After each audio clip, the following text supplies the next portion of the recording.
Kabanata 124.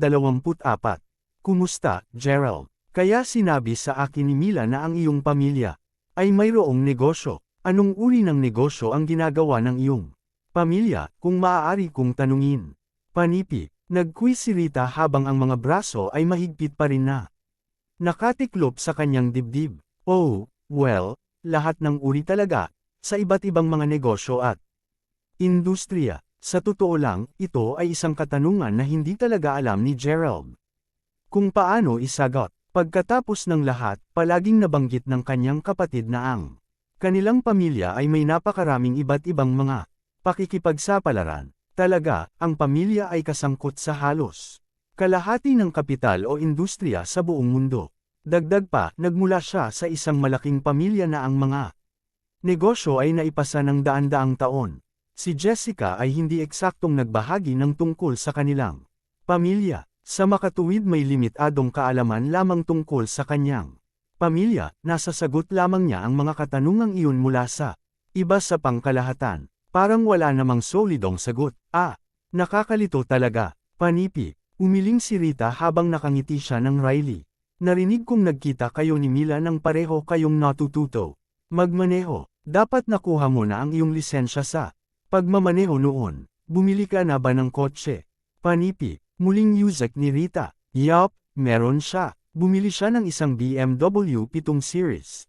Sinabi sa kanya ng kanyang pamilya na dapat niyang sanayin kung paano mag-drive ng mabuti. Ngunit hindi talaga naglalakas loob si Gerald na magmaneho ng maayos sa ngayon. Sa makatuwid, kung bakit ko siya hiniling na kumuha lamang ng taxi dito. Panipi, alam ni Mila sa katotohanang hindi ito ang pinakamatalino na itago ang ilang mga bagay kay Rita. Sa oras na ito, wala siyang ibang pagpipilian kundi magsinungaling upang mapigilan si Gerald na ma-stress. Kailangan niyang itago ang totoo. BMW 7 Series. Narito ang nakakainis na taong masyadong mislan sa pananamit sa aking departamento na nagtutulak ng eksaktong parehong kotse. Sinubukan niya akong habulin at simpleng sinabi ko sa kanya na mag-scoot off. Panipi, sagot ni Rita na umiling. Ngunit sa pagtingin sa mga pangyayari, ang negosyo ng pamilya ni Gerald ay dapat na maayos. Gayunpaman, magiging napakalayo pa rin siya sa likod ng isang tugma kung nais niyang maging kasintahan ni Rita. Si Rita talagang ang bombshell. Kaya, ito ang kanyang kabisera. Ang kanyang layunin ay mag-asawa sa isang napakamayaman at makapangyarihang pamilya. Nais niyang makahanap ng isang mayamang asawa na kayang magbigay sa lahat ng kanyang gusto. Sa katunayan, ang kanyang edad ay hindi mahalaga kahit na siya ay mas matanda o mas bata sa kanya. Pinakamahalaga, kailangan lamang niya na magmula sa isang mayamang pamilya. Para sa kanya, ang isang mayamang tao ay hindi lamang tinukoy bilang isang taong nagsimula ng kanyang sariling kumpanya at may mga assets na nagkakahalaga ng higit sa $15 milyong. Tumutukoy siya sa mga nagmamana ng malalaking negosyo at empire ng pamilya. Hindi alam ni Rita kung kailan siya nagsimulang magkaroon ng mga iniisip at ambisyon. Ngunit isang bagay ang sigurado na ito ay napaka-maliwanag. Sa pagkakataong iyon, mabilis na umiling si Rita at nag-flash ng pilit. Nangiti bago niya sinabi, "Well, Mila, magsisimula na ang piging ng kaarawan ni Lola. Dapat tayong pumasok ngayon." Panipi, nawala na noon ni Rita ang lahat ng interes na magpatuloy sa pag-uusap. Kay Gerald, inilabas ni Mila ang dila bago bumulong ng mahina. "Gerald, huwag mo sana itong pigilin sa pinsan ko. Palagi siyang ganito. Walang sino man ang maaaring maging sapat na mahusay para sa kanya. Maliban kung siya ay isang anak ng isang labis na mayaman at maimpluwensyang pamilya, kahit na talagang hindi niya dapat ipagpatuloy ang pagiging ganito." Panipi, ngunit ano pa ang magagawa ni Gerald? Dapat bang sabihin niya sa kanya na siya ay talagang anak ng isa sa pinakamayaman at pinakamaimpluwensyang lalaki sa mundong ito, upang mapang-asawa siya ng kanyang pinsan? Malinaw na iyon, talagang imposible. Bukod dito, si Rita ay talagang medyo mayabang dahil sa gusto niya. Kalimutan mo na kung sa bagay, tinutulungan lang niya si Mila na magkaroon ng kilos ngayon. Hindi ito isang bagay na dapat seryosohin kahit paano. Silang tatlo saka naglakad papasok. Halos ang buong pamilya ay dumalo upang dumalo sa kaarawan sa kaarawan ngayon. Ang kanyang tiyuhin, ama, pangatlong tiyo, malaking tiyahin, pangalawang pinsan, at marami pang ibang mga kamag-anak ay naruroon din. Talaga ang buong Royal Dragon Villa ay naibok para sa espesyal na banquet na ito ngayon. 12 ng mga tao ang nagsimulang maghapunan ng malapit nang magsimula ang piging. Lola, hinihiling ko sa iyo ang mahabang buhay at inaasahan kong ang lahat ng iyong mga hinahangad ay magkatotoo. Ha ha ha, panipi. Ang babaeng may buhok na pilak ay nakadamit ng maligaya. Nakasisilaw habang siya ay nakaupo sa gitna. Tumingin siya sa apo, si Irene habang sinasabi, Irene, hindi ko na talaga inaasahan ang mahabang buhay. Ngunit, kung inaasahan mong matupad ang lahat ng aking mga hiling, kung gayon ang aking pinakamalaking hangarin ay magpakasal ka sa lalong madaling panahon. Panipi, hindi tulad ng kung paano ito para sa kanila noong mga panahong iyon, kumpara sa mga maliliit na magulang sa panahon ngayon. Ang laging inaasahan ng mga matatanda ay ang isang batang babae ay dapat na naghahanap ng isang lalaking ikakasal kapag umabot sila sa edad na 23 o 24 na taong gulang. Opo, Lola. Mangyaring payagan akong ipakilala sa aking kasintahan.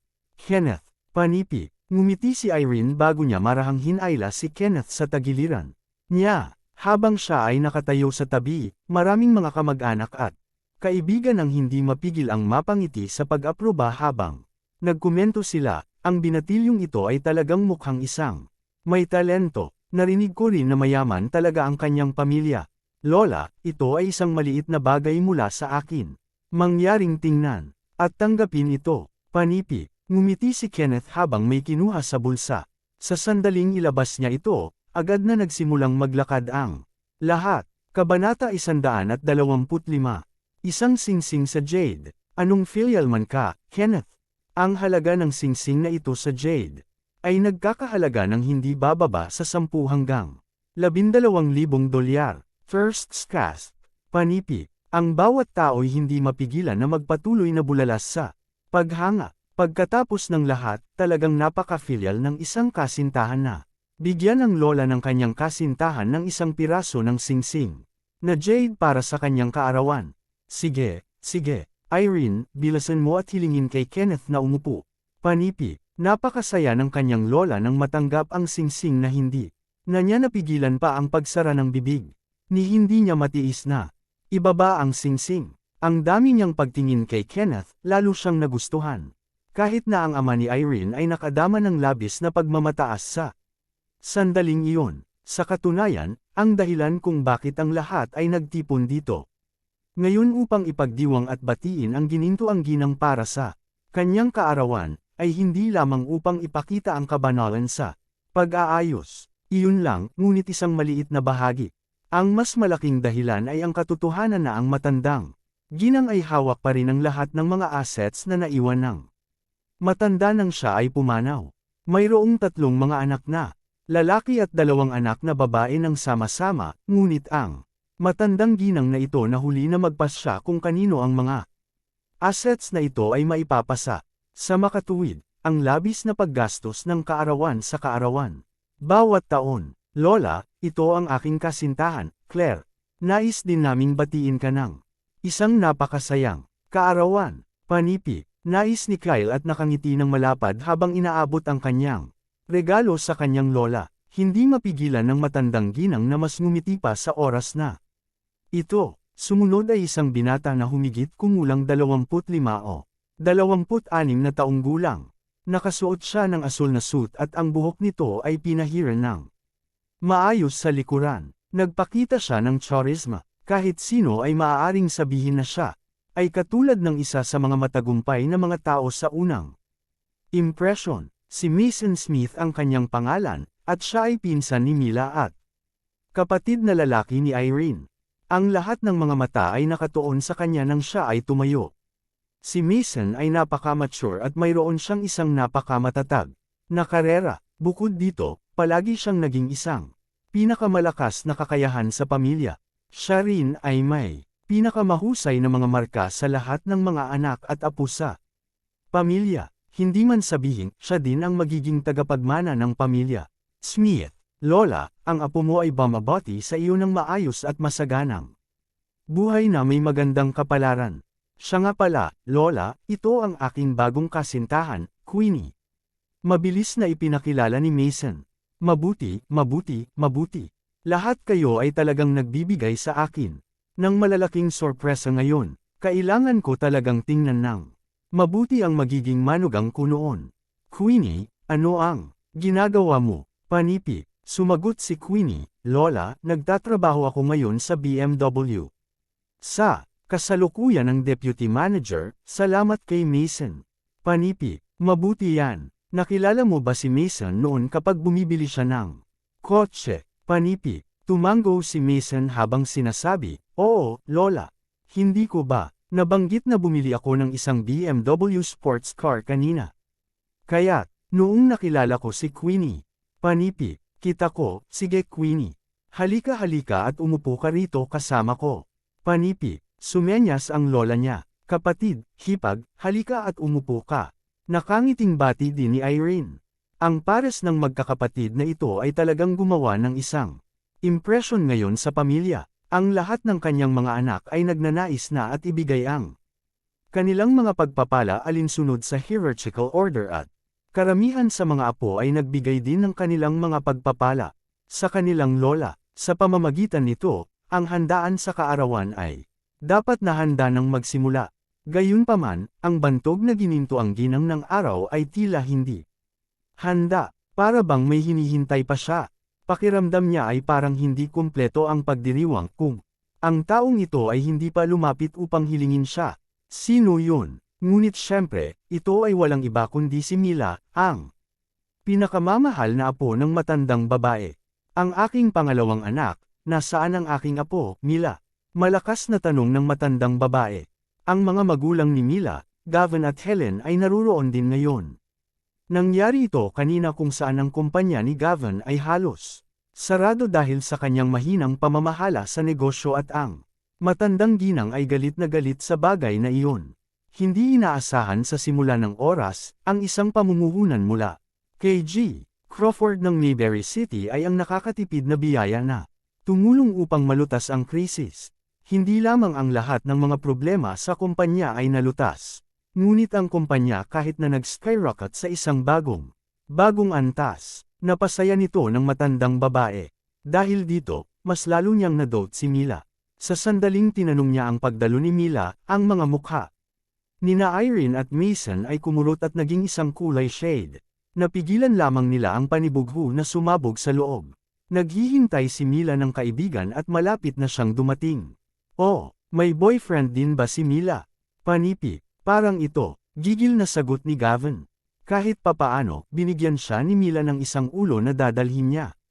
Ang kasintahan dito ngayon, Kabanata 126 si Helen ay nagsimulang magusisa tungkol sa pagkakakilanlan ng kasintahan ng kanyang anak na babae ngunit tumanggi si Mila na ihayag ang anuman. Paimpol niyang sinabi sa kanila na maging matyaga at makipagtulungan. Hindi maintindihan nina Gavin at Helen kung ano ang iniisip niya.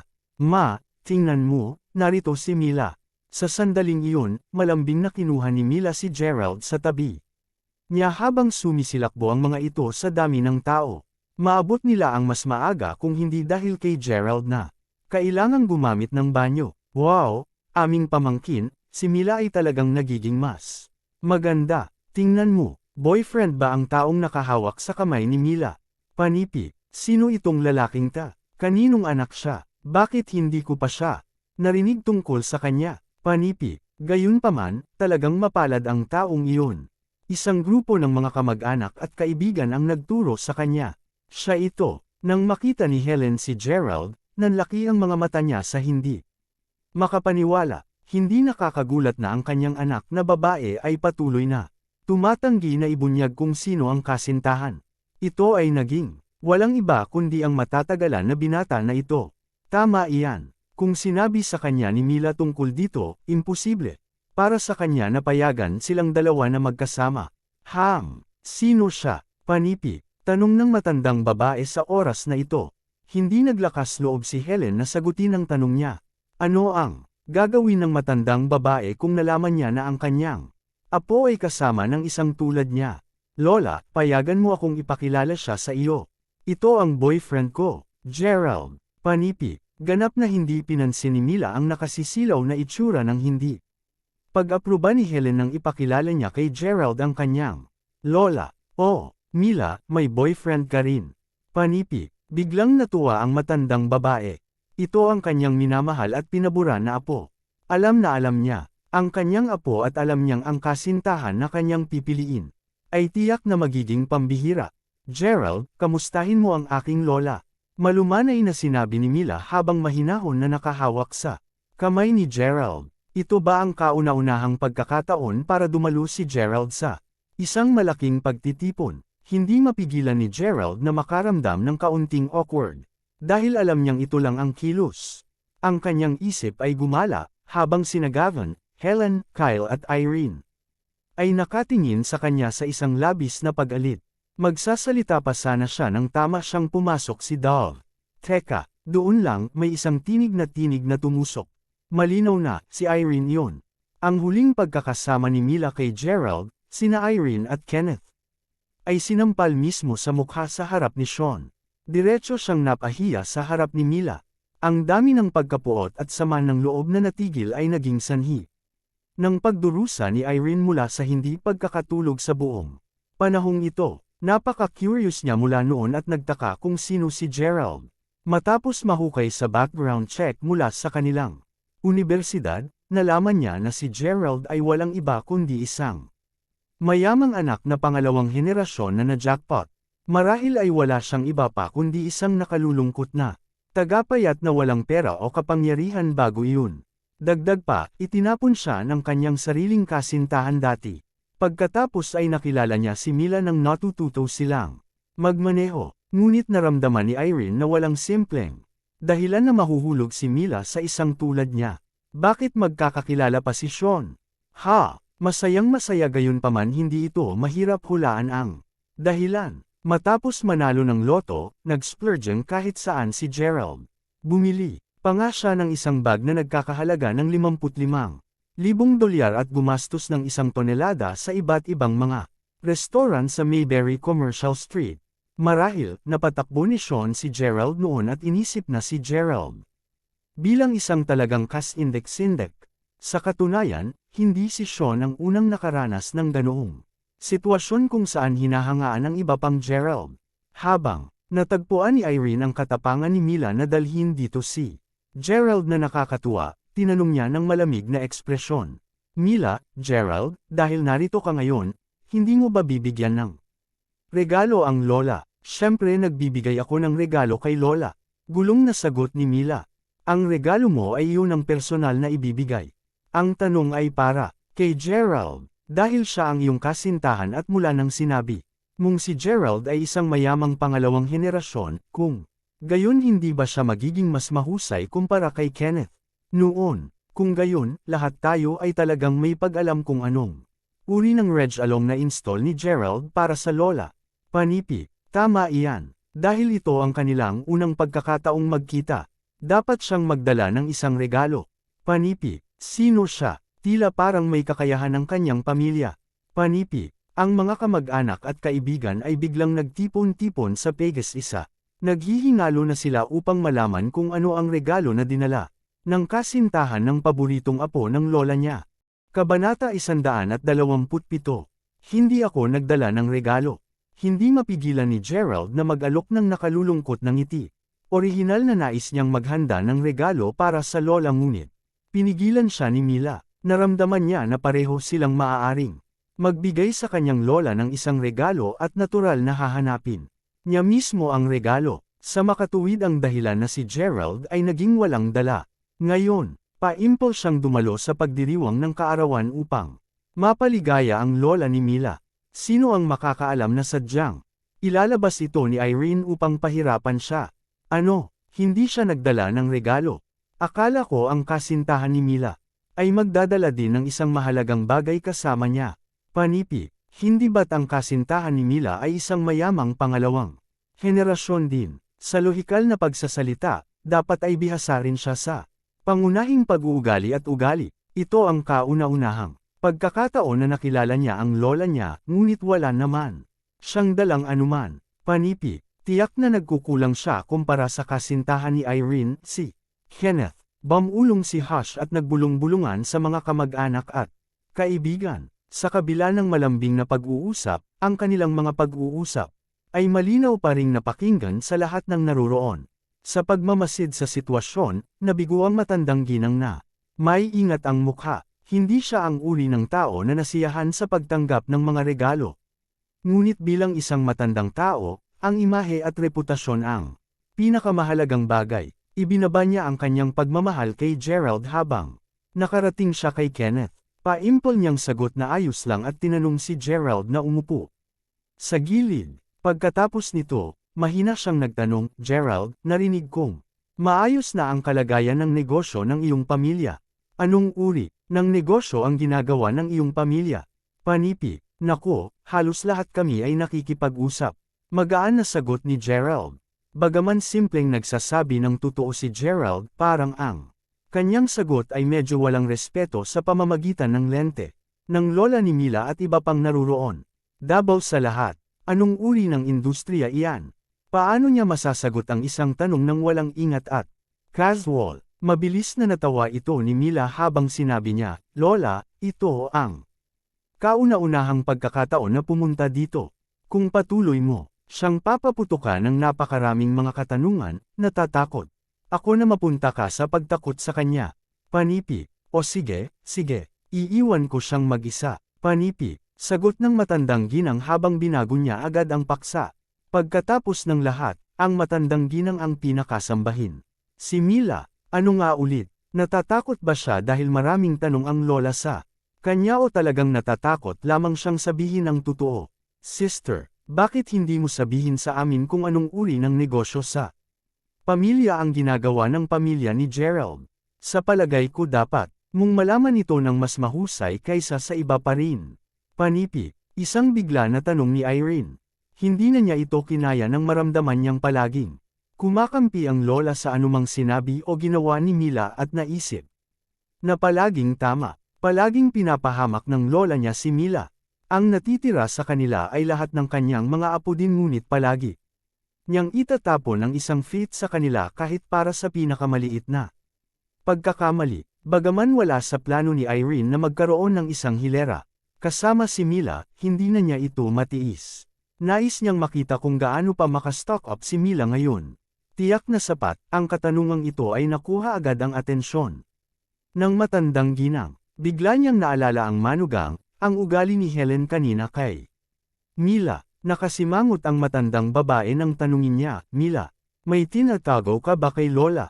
Anong negosyo ang ginagawa ng pamilya ni Gerald? Panipi, humigpit agad ang mukha ni Mila. Sabay lingon niya para tignan si Kyle. Kung may alam si Irene, dapat may kinalaman ito sa kanyang kapatid na si Kyle. Tulad ng inaasahan niya, hindi man lang naglakas loob si Kyle na salubungin ang tingin ng ate. Hindi Lola, hindi ako, kinakabahan na sagot ni Mila. Hahaha, nahihiya ka ba upang sabihin ang totoo? Kung gayon, ipapaliwanag ko ang lahat sa iyong ngalan pagkatapos. Lola, alam mo ba kung anong klaseng tao si Gerald? Panipi, siya ay dating kilalang taga-tago mula sa Mayberry University na kumikita sa pamamagitan ng pagpapatakbo ng mga gawain para sa iba. Siyempre, nakuha talaga ni Gerald ng pera sa paglaon. Pagkatapos niyang magwagi sa loto, hulaan kung ano ang nangyari. Pagkatapos nito, Gerald, hindi alam ni Mila kung saan nakuha ni Irene ang lahat ng impormasyong ito. Tila ba siya ay lubos na bihasa habang nagkukwento at personal na nasaksihan ang lahat sa kanyang sariling mga mata habang isiniwalat niya ang lahat ng nakakahiya niyang nakaraan na nangyari kay Gerald dati. Kasama rito kung paano niya ginugol ang kanyang pera matapos manalo sa loto. Inihayag niya ang lahat sa publiko. Ano? At nahanap ni Mila ang ganitong uri ng tao upang maging kasintahan. Panipi, sinabi pa niya na siya ay isang mayamang pangalawang henerasyon. Sa palagay ko ay sadyang nililinlang ng batang ito si Mila sa pamamagitan ng pagsisinungaling at pagbubuo ng kanyang sariling pagkatao. Panipi, Aba, ang mga tao na matagal ng mahirap ay laging ganito. Hindi nila maaalala ang kanilang sariling mga apelyido sa sandaling. Makuha nila ang kanilang mga kamay sa ilang pera. Pa-impulse siyang, nanalo ng ilang pera mula sa loterya. Kailangan ba niyang lumayo? Doon. Panipi. Kabanata 128 ang Tsismis ay isang nakakatakot na bagay. At bigla, parang may hindi mabilang na kakaibang boses sa tainga ni Gerald. Ang lahat ay nakatingin kay Gerald sa isang kakaibang ilaw. Sige, kaya't ang batang ito ay nagsisinungaling sa ating Mila. Panipi, si Rita ay nagkaroon ng isang mabangis na ulo. Agad siyang tumayo, bago itinaas ang boses kay Gerald ng malamig. Ang mukha ng matandang ginang ay hindi rin may iwasang maasim. Sa puntong iyon, sinulyapan ni Irene si Kenneth bago nagbigay ng isang sardonic na ngiti. Labis siyang nasiyahan na nailabas ang lahat ng kanyang pagkamuhi. At hinanakit, humarap si Rita kay Mila at tinanong, Mila, hindi mo ba sinabi na bumili lang si Gerald ng BMW 7 Series? Naramdaman ko na may hindi tama kanina. Maaari lamang na magmaneho dito si Gerald ngunit hindi niya ito ginawa. Hayaan mong tanungin kita, nakita mo na ba ang kanyang BMW para sa iyong sarili? Panipi. Walang imak si Mila dahil hindi niya alam ang sasabihin. BMW 7 Series. Rita, mayroon kaming isang kabuoang 3 mga sangay ng BMW sa buong Mayberry City. Ito ay naging isang habang hindi namin ay nagbebenta ng anuman sa modelong ito sa lahat. Tiyak na malalaman ko ito kung ibebenta natin ang alinman. Dito, panipi, teka sandali, naaalala ko ngayon. Naaalala ko kung sino siya. Ngayon, panipi, ang kasintahan ni Mason, si Queenie, ay tinuro si Gerald habang sumisigaw. Mula nang naroon si Gerald, si Queenie ay nakatingin na kay Gerald. Sa buong oras, pakiramdam niya ay pamilyar siya at may pakiramdam na nakita niya ang taong ito dati. Ngunit hindi matindaan ni Queenie kung saan eksaktong nakita siya nito. Sa sandaling nabanggit ni Rita ang BMW 7 Series. Biglang naalala ni Queenie, paano niya makalimutan? Nakita niya siya sa BMW shop. Queenie, kilala mo ba siya? Tahimik na tanong ni Mason. Sa lahat ng katapatan, nakakahiya para sa mga miyembro ng pamilya. Naharapin ang kanilang mga kamag-anak at kaibigan dahil ang kasintahan ni Mila ay isang uri ng ganoon. Dahil dito, hindi rin napigilan ni Mason ang kanyang nasasakit na ekspresyon nang makita si Gerald. Kung sabagay, palagi siyang lihim na nakikipaglaban sa pamilya ng kanyang pangalawang tiyuhin. Gusto niya talagang ipahayag ang kanyang galit doon at pagkatapos, at nais niyang ilantad ni Queenie ang lahat ng alam niya. Oo, syempre naaalala ko siya. Mason, naaalala mo ba ang sinabi ko sa iyo ilang araw na ang nakakalipas? Ilang oras ang nakakalipas? Isang kakaibang binata ang dumating sa aming tindahan ng BMW. Upang maghanap ng kotse, pagpasok pa lang niya sa shop, hiningi niya ang pinakamahal na kotse na mayroon kami sa shop. Inirekomenda ko sa kanya ang pinakamahal na mga kotse sa aming shop ngunit sinabi niya talaga na hindi niya mabibili ang mga kotse na iyon sapagkat ang lahat ay masyadong mura. Pagkatapos nito, iniwan niya ang aming tindahan na may masakit na ekspresyon sa mukha. Panipi, syempre, naaalala ko. Bakit? Sinasabi mo na ang weirdo ni Gerald. Panipi, talagang natigilan si Mason. Tumango si Queenie ng ulo. Oo, siya yun. Naaalala ko na siya ay bihis na may damit sa oras na iyon. Hindi ko siya nakilala dahil sa pananamit niya ngayon. Panipi, agad na nag-hype ang paligid habang lahat ay nakatingin kay Gerald. O Diyos, anong uri ng kasintahan ang nahanap ni Mila? Tila siya ay medyo nabulok. Nag-aalalang sagot ni Mila, itigil na ang kalokohan. Hindi gagawin ni Gerald ang mga bagay na ganyan. Panipi, pakiramdam niya ay gumuho sa patuloy na rokas. Ano ang nangyayari? Naisip niya na ang mga bagay ay magiging madali. Pa-impel niyang ginusto si Gerald na magpanggap na kasintahan upang mapasaya ang kanyang lola. Pangalawa, nais niyang patunayan ito kay Irene. Kung sabagay, tinapon na sila ni Gerald kahapon. Hindi ko akalain na si Mila na ang pinsan niyang kapatid ay talagang walang awa. Hindi niya inaasahan na siyasatin niya at tingnan ang background ni Gerald na tulad nito. Bukod dito, ano ang mga posibilidad na ang bagong kasintahan ni Mason ay talagang nabunggo kay Gerald dati? Ang masaklap pa nito, ibinaba pa niya at ginawang parang tanga. Maaari mong sabihin na ang lahat ay ganap na backfiring at pagpunta sa kabaligtaran direksyon kaysa sa inaasahan ni Mila. Hindi kailanman gagawa si Gerald ng mga ganyang bagay. Mila, naiisip mo ba talaga na magsisinungaling sa iyo ang hipag mo? Kung hindi ka naniniwala sa akin, maaari mo lang tanungin ang kasintahan mong si Gerald kung totoo ang lahat ng sinabi ko. Maaari mong tanungin siya kung lahat ng nangyari sa BMW shop sa araw na iyon. Panipi, sagot ni Queenie. Tahimik na nakikinig si Gerald sa usapan mula sa tagiliran. Sa pagkakataong iyon, isang biglaang pag-alaala kay Queenie ang tumama sa kanya. Bukod, hindi alintana kung ano man ito ay isang panig na pakikipagtagpo kay Queenie sa araw na iyon. Nakasuot siya ng itim na uniforme. Patuloy siyang nagsasalita sa ibang mga customer at hindi siya sineryoso nang ipinakilala sa kanya ang ilang mga kotse.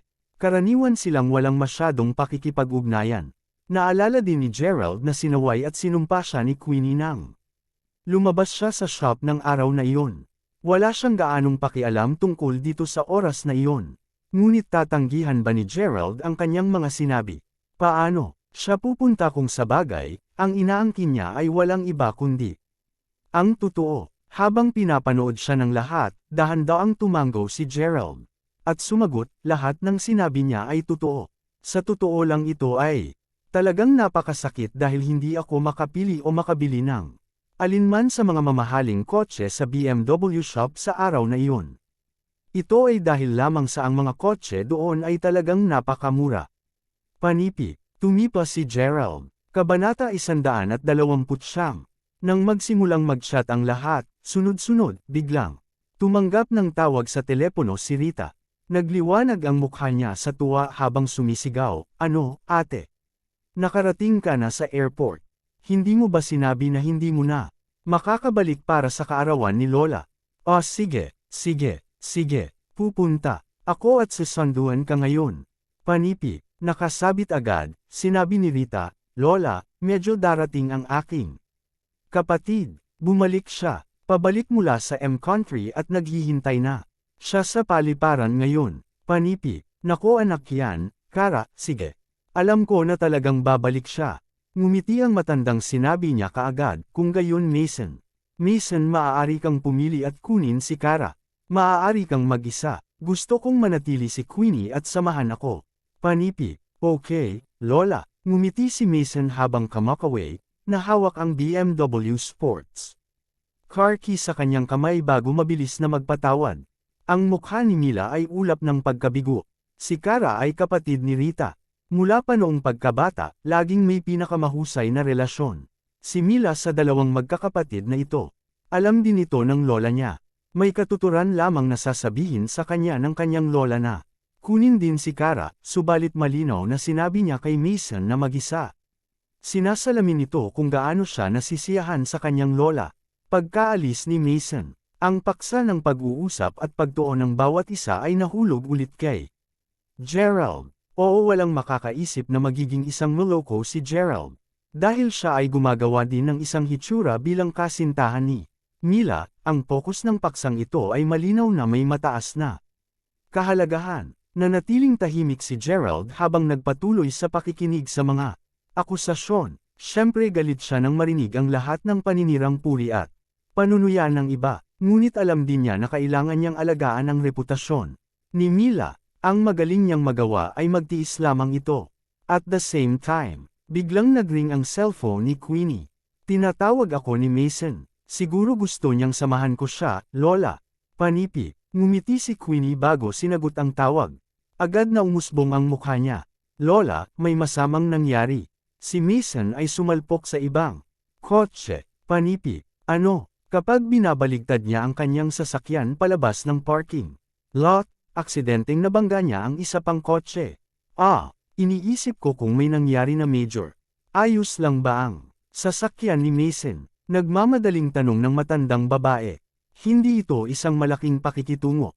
Kung walang malaking Pinsala sa kotse ni Mason, maaari mo siyang hilingin sa kanya na puntahan at kunin muna ang pinsan niyang kapatid. Ako na ang bahala sa natitirang bagay para sa kanya. Panipi, sagot ni Kyle at ngumiti. Gaano kahirap makitungo sa banggaan lamang sa likuran? Mason, pwede ka munang umalis. Sinabi ni Kyle na tutulungan ka niya upang harapin ang bagay na ito. Ano? Okay. Panipi, pagkabitin, nag-alala si Queenie sa ama ni Mason at nag-alala. Sinabi ni Mason na takot siyang iwanan ang sasakyan. Humihiling din siya sa iyo na pumunta doon at tingnan, Tito. Tila, parang nasa malaking problema si Mason. Panipi, ano ang nangyayari? Bulong ng bawat isa sa kanilang sarili. Lahat sila ay nagtungo sa parking lot sa pag-usisa. Sumabay din ang matandang babae. Si Mason ay karaniwang isang napaka-kalmado at binubuo ng tao. Hindi siya kumikilos sa ganitong paraan kung ito ay anumang ordinaryong bagay. Gerald, magtungo tayo at tingnan din.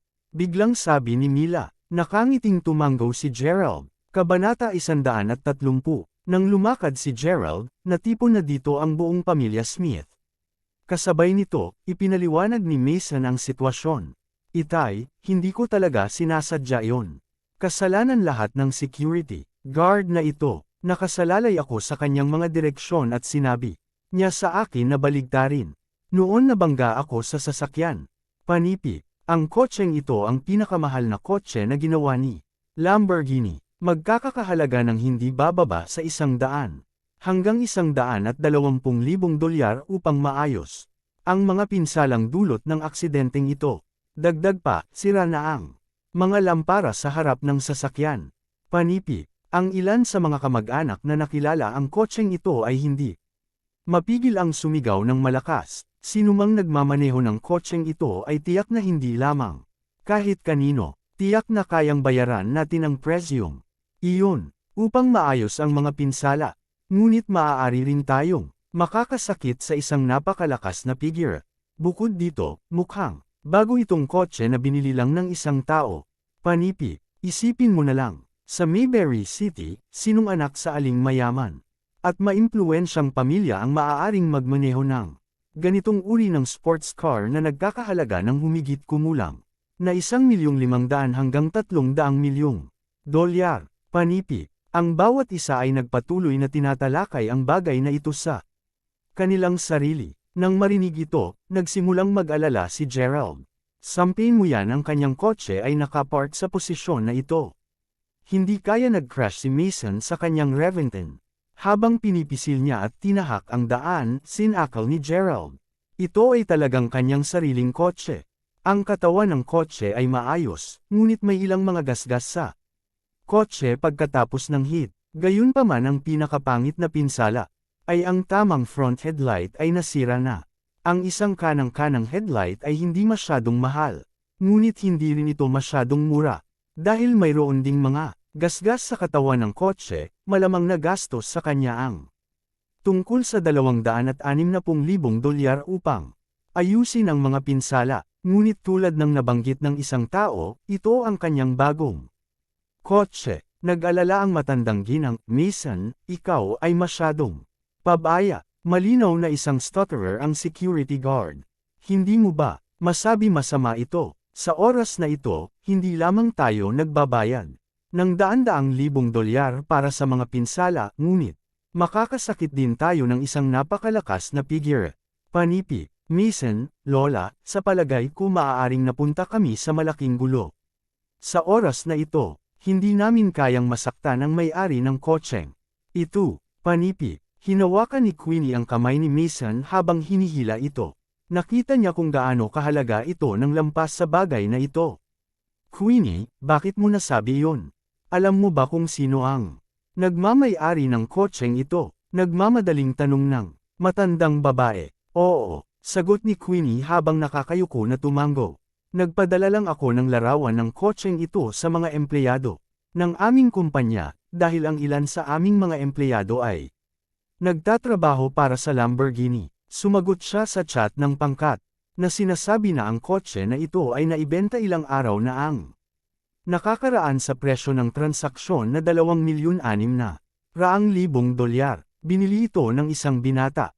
Sinabi niya na ang tagapamahala ng tindahan ay sumusunod sa likuran niya, at siya ay magalang at magalang sa binata sa araw na iyon kapag binibili niya ang kotse. Panipi, hindi lang yan, kilala mo ba kung sino ang manager ng Lamborghini shop sa Mayberry City? Si Wilson Quer ito. Panipi, maingat na paliwanag ni Queenie. Si G. Wilson ba talaga? Talaga bang naging magalang siya sa bumibili ng kotse na ito? Panipi, ang dahilan kung bakit si G. Wilson ay napakalakas sa Mayberry City ay buong dahil sa kanyang mga contact. Napakalakas ng mga koneksyon niya rito. Panipi, sa nasabing iyon, lalong nabalisa ang matandang babae. Kung gayon dapat na tayong makalabas dito kaagad. Kung hindi, man, mapupunta tayo sa gulo pagdating ng binata. Gulat na sigaw ng matandang babae. Maaaring walang muwang siya, ngunit malinaw na alam niya kung ano ang mga kahihinatnan ng pagkakasakit sa isang malaki at makapangyarihang pamilya, kahit na ang pinakamaliit na isyu ay makakaapekto sa lahat ng iba pa. Lola, ganap na hindi tayo maaaring umalis ngayon. Mayroong mga surveillance camera saan man ngayon. Panipi, sinimulang akitin siya nina Irene at Rita. Sa totoo lang, ang mga mata ni Irene ay hindi iniiwan ng Lambo. Kahit isang segundo, pinagpapantasyahan niya kung ano ang magiging itsura niya kung nakaupo siya sa maluho na kotse na ito. Ito ay magiging perpekto lamang kung ang kanyang kasintahan, si Kenneth ay maaaring magmamay-ari ng kotseng ito, ngunit, imposible iyon. Si Rita naman, mas malala pa siya. Talagang iniisip niya na maghintay para sa may-ari ng kotse na dumating. Kung maaari niyang pagmamay-ari ang isang marangyang kotse na nagkakahalaga ng halos $3 milyong, kung gayon ang taong ito ay walang alinlangan na isang napakamayaman at mayamang tao. Nangangahulugan ba ito na siya ay isang hakbang na mas malapit sa kanyang sariling mga pangarap at inaasahan?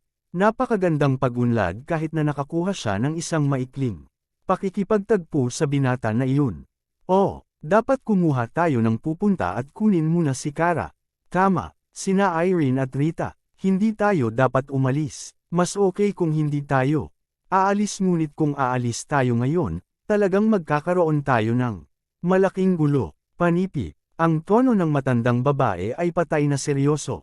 Pakiramdam niya ay naging isang tuldok siya. Lola, gugustuhin kong puntahan at sunduin siya ngayon, ngunit hindi pa ako naglalakas loob na umalis pa lamang, sagot ni Mason. Nilunok ang sariling laway. Ayos lang, pwede mo muna siyang sunduin. Lola, lahat kayong makakapasok at masiyahan ka muna sa iyong kainan sa kaarawan. Dahil ang kotse na ito ay nahit, hayaan lamang ito pagkatapos. Ayos lang, panipi. Biglang, isang boses ang sumabog sa likod ng lahat. Si Gerald yun. Hanggang dito na lang ang ating kwento. Huwag kalimutan mag-like, share and follow for more story ng Ang Lihim na Mayaman.